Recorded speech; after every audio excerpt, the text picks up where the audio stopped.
Hello everyone, this is Bhumi and this is our next section of Hot Seat videos. Today we have Bonnie Stevens with us and the topic we're discussing is very, very interesting. But why don't I first let Bonnie introduce herself and tell us why we're focusing on this topic. Bonnie! Hi, my name's Bonnie Stevens. I'm a Client Services Director with Korn Ferry Strategic Talent Acquisition. And so I do quite a lot of work with clients in terms of helping them to deliver their strategic talent acquisition. My background, I am ex-military, so I served 5 years in the British Forces. I was a captain in the artillery. And when I left, I then went into recruitment. And I've done just about every job there is in recruitment. I've done executive search. I ran my own business, and then I decided to try my hand in the RPO space, which I have done for the last 15 years, which I'm hugely passionate about. And I love going in and strategically supporting clients with their talent acquisition issues. Absolutely. So I'm really excited to be talking about this topic because it is definitely a challenging environment out there for big corporates, small to medium enterprises. Everyone needs to be talking about this issue. Absolutely. And so Bonnie and I worked together on a project through IBM Connector for CSC. Yes, and yeah. It was amazing time. And I think that's what fascinates me is the fact that you've been working in the RPO world for 15 years. So you've seen the changes, especially in the last 10 years, that have been happening in this whole talent segment, Bonnie. So please tell us more about the changes you've seen. So 15 years ago when you started to now, where are we standing in terms of this talent landscape? So it's completely shifted. So I think there are a few kind of key things that are challenging companies at the moment. The first I would say is agility. So agility of the workforce, but also agility for change. So companies being enabled to actually structurally change and adapt to the needs of the marketplace. And what I mean by that is we are seeing the fastest rate of change in job needs from companies than we've ever seen before. 10 years ago, you didn't have social media managers. We didn't have data scientists. Big data wasn't something that everyone was hunting. So, from that perspective, we're seeing a complete seismic shift, probably just as strong as we saw in the kind of industrial revolution. We're now going through this tech revolution. And that is fundamentally shifting how we think about the day of work, the structure of work, the talent marketplace, and the availability of talent. And that, I think, is really leading to what Korn Ferry talks about as a talent crunch. There is a fundamental shortage of talent specific to the needs of the businesses that are out there. And it's only going to become more and more prevalent as the years go on. And, we've done a white paper on this, and we predict that there's going to be more than 85 million worker shortages by the year 2030. So this is something that's really prevalent right now, and companies need to start adjusting their thought leadership around total talent management. This is not about replacing people with technology. There is a bigger talent issue going on that needs to be addressed. Absolutely. And I think one of the podcasts I recently heard was about how talent shortages will continue to increase, despite the fact that we've got flexible workforces, we've got external workforces growing in numbers. The whole idea that eventually we'll get rid of talent shortage because of tech and people can work from anywhere is not going to go away. It's actually going to get a bigger problem. And I don't quite grasp how that is even possible. It's not. So technology is a distraction when in the frame of reference of talent management. So of course, technology is an enabler, and we must continue to develop our technical capabilities. But to assume that technology is going to resolve your talent issue is a flawed argument. And companies that don't address what they need to do from a talent perspective are going to miss a trick. So, if we take an example, right? Data scientists, they are the most hunted and desired skill sets out there at the moment. And so you have two options, right? Your option one is hunt faster, quicker, and pay more, be more aggressive in the market, or address the root cause. And the root cause is there's just not enough of them. So, you need to start thinking more laterally around how do you bring those skill sets in. So people are now starting to talk about hiring for potential rather than hiring for skill. So why aren't we looking at investing in graduates coming out with science degrees, anything from the STEM world, assessing them for their capability to actually be data scientists, and growing them organically from an organizational perspective. The problem is companies really struggle with that because they want people to be effective from day one. And you might be talking about a 3 to 6 month lead time to get people up to being effective for you as an organization. But if you actually extrapolate that 6 month period will pay dividends so much more further down the line than sitting and continuing to hunt more qualified or more experienced people.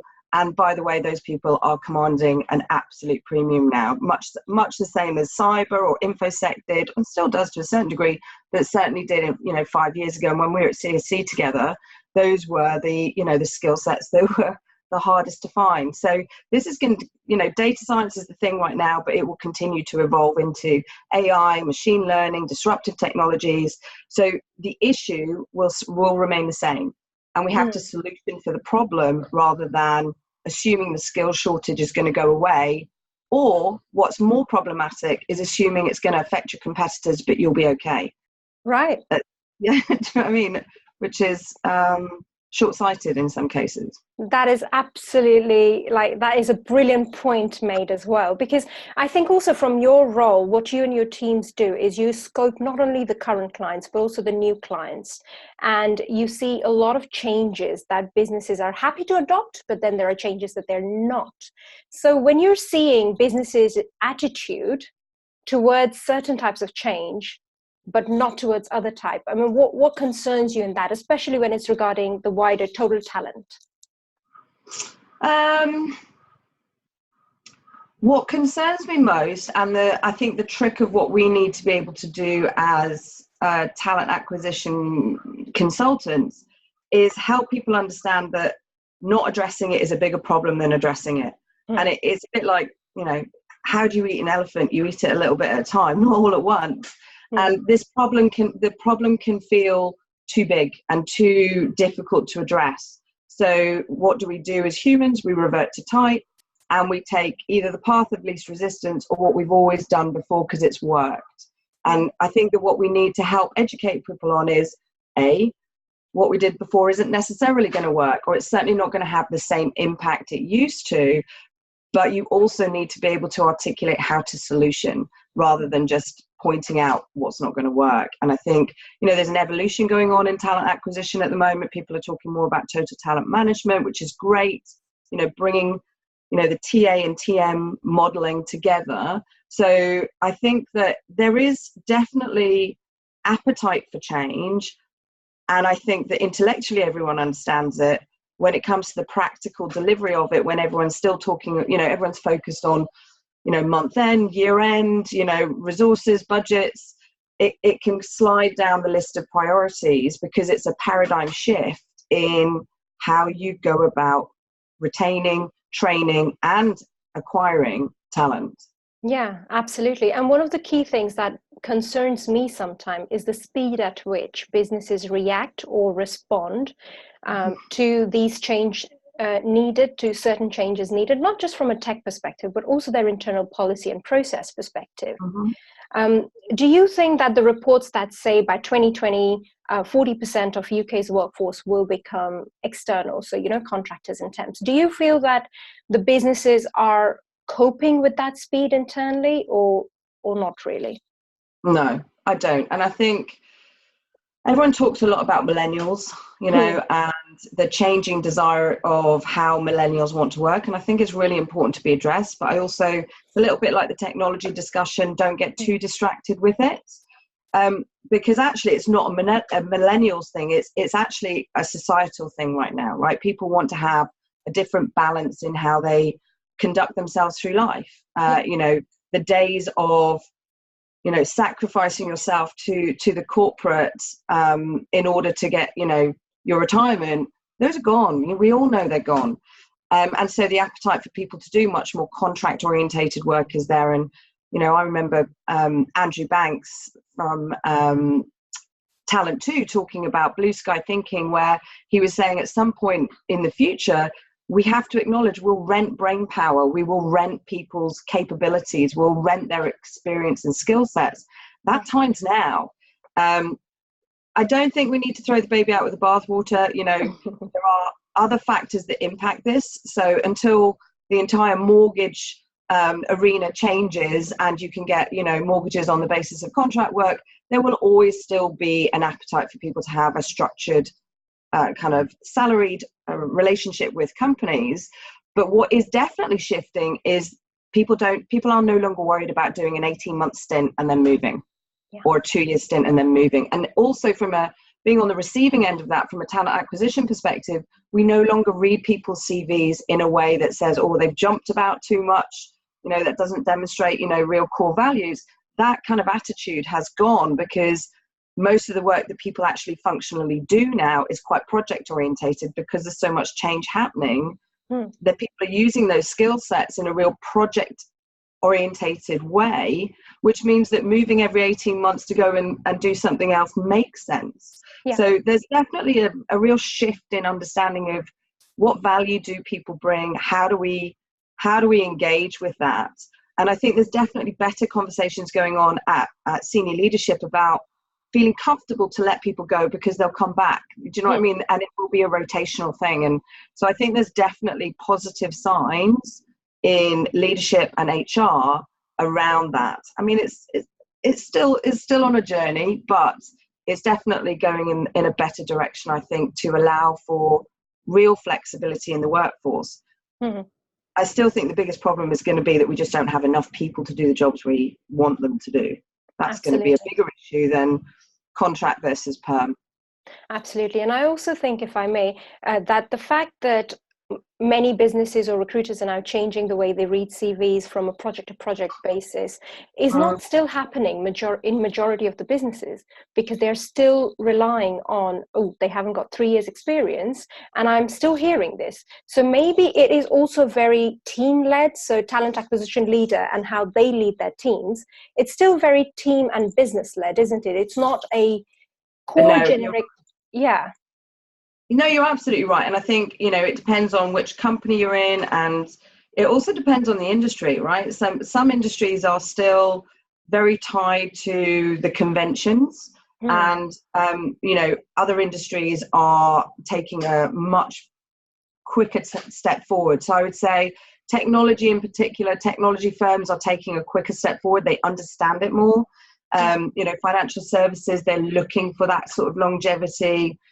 Life sciences to a certain degree, but then you go into consumer and you go into industry, and again they are probably, particularly retail, leading the way in being a bit more forward thinking around talent acquisition, how to manage and think about individuals.